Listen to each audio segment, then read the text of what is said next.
Disclaimer. Hi everyone, I'm Abby, and welcome back to another video. Today I'm going to be reading chapter 1 of a book that's a really nostalgic pick from my childhood, and it is called The Curious Adventures of Jimmy McGee. And I'm going to be reading chapter 1, as I said. This book is by Eleanor Estes with illustrations by John O'Brien. And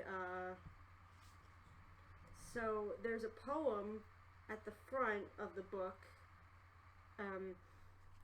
So here we go. I'm going to be reading the poem and chapter 1. Who is Jimmy McGee? Do you think he's a gnome? Well, that he might be if we ransack the scrolls in his pipe library. And if we did find them, could we unravel the script and trace the odd tale of his own family tree? But this much we know. A plumber is he, this grand little man named Jimmy McGee. This is really, I used to listen to the audiobook of this all the time, so this video is only going to be doing chapter 1, so if fan demand is high enough, I'll make this into a series, so let's go. Chapter 1, Amy's Who's Who book. At first, Jimmy McGee didn't know he was a hero. He never even thought what he was. Just a busy fellow, a plumber mainly. Banging on pipes, waking people up, fixing things, making faucets stop dripping, going here, going there, zoomy zoomy. That was his business. But one day he found himself on a page in a book. The name of this book was The Who's Who book by Amy. It was a little brown-red notebook that happened to open as if by magic to the M page.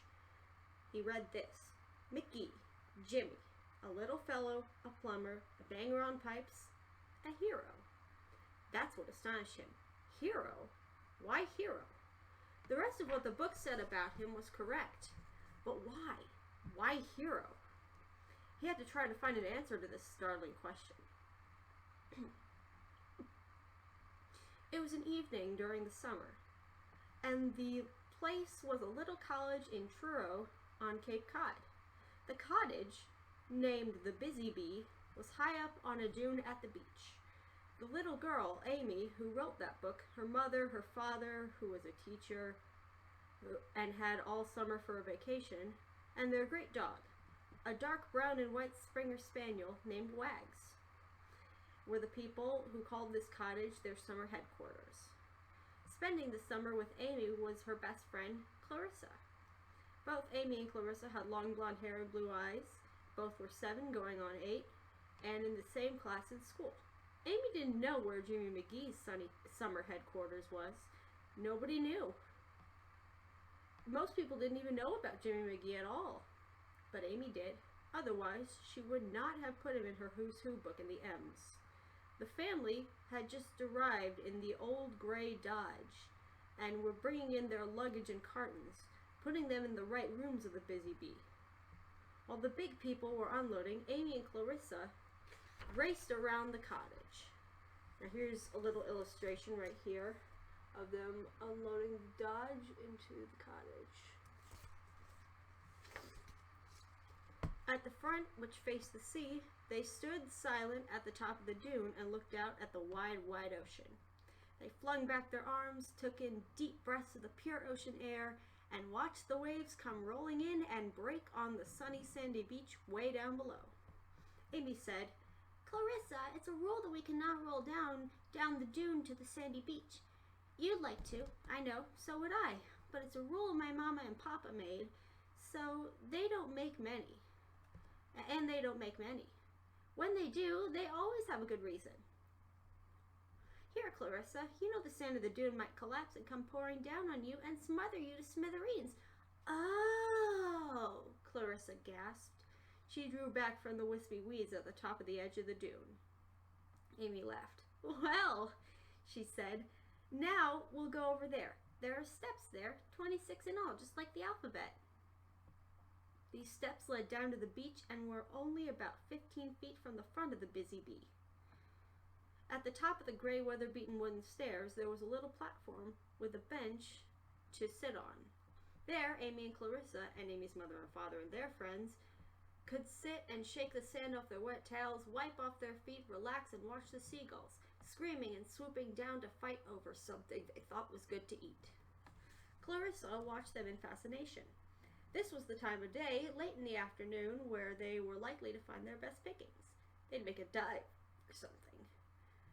Even if it was nothing to eat, they all thought it might be. Now, Amy and Clarissa watched the last few straggling people, who had stayed the longest, gather up their things to go home for dinner. Tiredly, they plodded down the beach a ways to their own stairs. Each cottage had about 26 steps from the beach to the dune above. "Tomorrow we'll be doing that," said Amy happily. Too late this afternoon. Amy fumbled around in the pocket of her blue sweater. "Ah," she said. "Here it is. Got stuck in a loose stitch." She took out her special red-brown notebook that she always carried around with her in case she needed to write something in it. She showed it to Clarissa. The Who's Who book by Amy was the name of it. It was a little frayed and bent at the edges, but Clarissa saw at once that it was a very important book. "A book of names," said Amy happily. Clarissa held the book for a moment carefully as if she were holding a rare treasure. Then the book opened itself to the M page. Amy said, "It's a sort of a magic book. It always opens itself to the M page. That's the L page too, right ahead of the M's. Even if you think you have closed the book tightly, it always springs back to the L and M page. I should put an elastic band on it, but I won't." "Why do you suppose it does that?" Clarissa asked curiously. "Because it's the magic page that has the name of Jimmy McGee on it," said Amy. "He's..." Without waiting to hear more, Clarissa interrupted. "Am I in it? That book of names is yours? That book of names of yours?" "Of course," said Amy. "Book begins with A for Amy, a little girl, age 7. B for Bear, my teddy bear, age 3. Now, C, guess who?" "Me!" exclaimed Clarissa, delighted. "Yes," said Amy. She put her finger on the C's. C for Clarissa, and a little girl, age 7. Amy's friend. Clarissa smiled. "How can you be in a book and out of a book at the same time?" she asked. "Can," said Amy. "Same as being in and out of a mirror at the same time." "Oh, of course," said Clarissa. "Begins with Amy. That's me." "It ends with Z," said Amy. "Z? What dollar person do you have under Z?" asked Clarissa. I'm sorry if I'm pausing or stuttering a lot. I'm just pretty new to reading this book. After a long time, I haven't been reading this book for a while. Okay. Z, Zazoom, a clown doll, said Amy. Zoomy Zoomies are named after him. Clarissa laughed. Zoomy Zoomies? She said. What is that? Oh, said Amy. It's a magic that can make people who have it do curious things, she said. Maybe even animals, maybe even a doll. Well, it's magic. Did you bring Zazoom with you? Asked Clarissa. No, said Amy. Couldn't bring all the dolls and clowns and everybody. I brought little Lydia, named after Lydia. Big, you know, the doll who swallowed the thermometer. Left her home, too big. The only doll I brought is little Lydia. See? She's on the line right above McGee Jimmy. You see? Is my doll? I did bring her. Pee-wee in it? Asked Clarissa. Yes, said Amy, and Wags is in it, and all my family. Amy closed the book, but it sprang open again to the M page. See? She said. It always does that. Here he is. McGee, Jimmy, a little fellow, a plumber, a banger on pipes, a hero. Clarissa said, why do you call Jimmy McGee a hero? Because, said Amy, he always has to do such hard things, such very hard things, hard and curious, that no one else has ever even thought to try to do. Oh my, yes, of course, said Clarissa. He is a hero, all right. Clarissa asked if she could hold this important book for a minute and see if it flipped back to the M's if she were holding it. I'll be careful, she said. Amy handed Clarissa the book, holding the book tightly in her little fists. She recited as though it were a lesson in school. A is for Amy, B is for Bear, C is for me, Clarissa. She paused. That's all I'll say now. It's enough to make the test. And she placed the book in her lap. Right away it sprang to the M page. Well, what do you know? Your book is magic too. Amy laughed. Likes the letter M and the letter L, she said. Amy and Clarissa laughed and did the open book test over and over. It never failed. Likes McGee Jimmy, likes Lydia Little. All the same, said Clarissa. I want to know more. Jimmy McGee must be more than a name in your Who's Who book, Amy. Exactly who is Jimmy McGee? Where does he live, for instance? At that moment there came a great wham-bang on the pipes in the cellar of the Busy Bee. Hear that? Asked Amy. She laughed gleefully. That's Jimmy McGee. He just turned on the water, so we'll have water to drink and to cook with and everything. He'll do all kinds of things to open up this house. Papa will say, well, I'll be dang busted. Know this cottage so well, I even do things in my sleep. So, said Clarissa, what I hear is Jimmy McGee wham-bang our pipes, turn her on of water. Uh-huh, said Amy. Listen, Amy, said Clarissa. Why don't we race over to the cottage and try to look through the cellar window? If that little fellow named Jimmy McGee is down there wham-banging like all get out, maybe we'd see him. I'm in the book and out of the book. Maybe something about him. Oh, said Amy.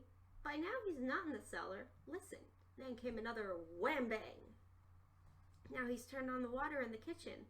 And now, as fast as that, he's turned on the outside faucet. He's letting them all run to get the rusty water out, said Amy.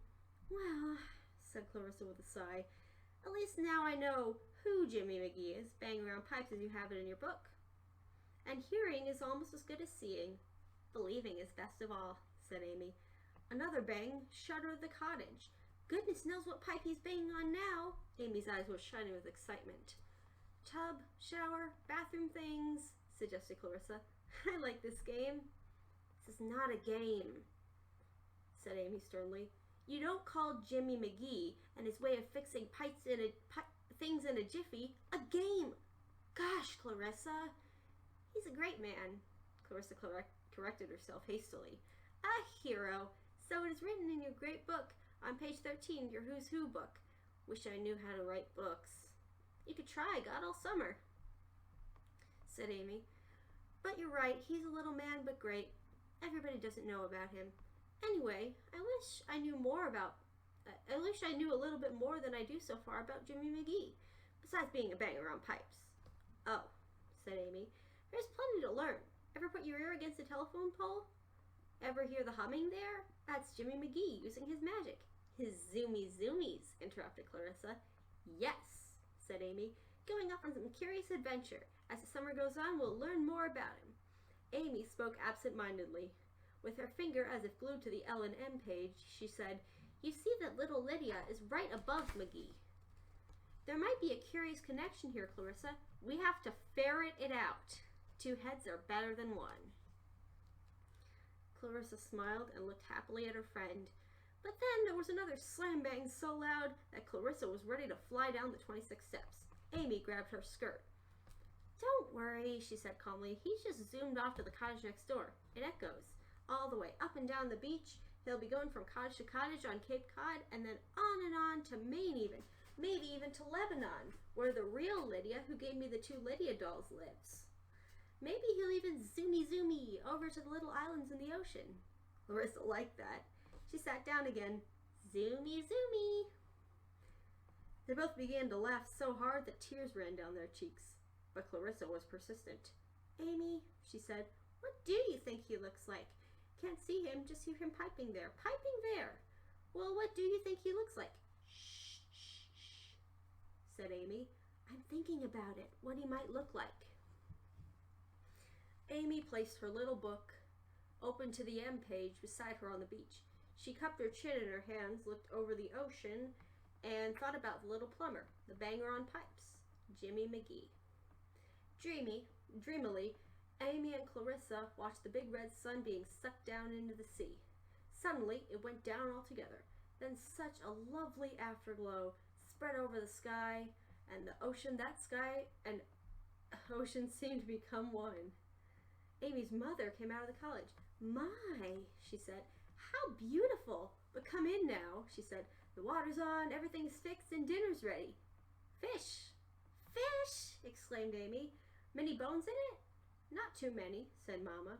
"Imagine fresh mackerel caught this morning. I'll help with the bones." As they walked to the cottage, Clarissa said, "In bed tonight, please try to explain what you think Jimmy McGee looks like, what he wears, for instance, where he sleeps, eats, everything." Amy said, "Oh, yes. I thought about it while the sun was sinking. I'll tell you in bed tonight." But when they went in, Amy forgot to tuck in her little Who's Who book back in her pocket. There it lay on the gray wooden beach. A light breeze fluttered the pages, but it always fluttered back to the M page. In bed that night, Clarissa asked sleepily, "Where is Jimmy McGee? I might dream about him." "I might too," said Amy, "but I'm too tired now. I'm going to zoomy to sleep." "Me too," said Clarissa. "I love that word, zoom." And she fell asleep. So did Amy. They both went sound asleep, but Jimmy McGee did not. When he came back to his summer headquarters near the top of the dune in front of Amy's house, he saw Amy's Who's Who book on the dew-moist beach. It was open, as usual, to the M page. What he saw was this: McGee, Jimmy, a little fellow, a plumber, a banger on pipes, a hero. The rest of it was true. "But hero," he exclaimed. "Why hero?" That's what puzzled him and why he didn't go to sleep. So we're going to be stopping there, and I'm going to be reading chapter 2 later on, so stay tuned for that. Thank you for watching. Take care. Bye.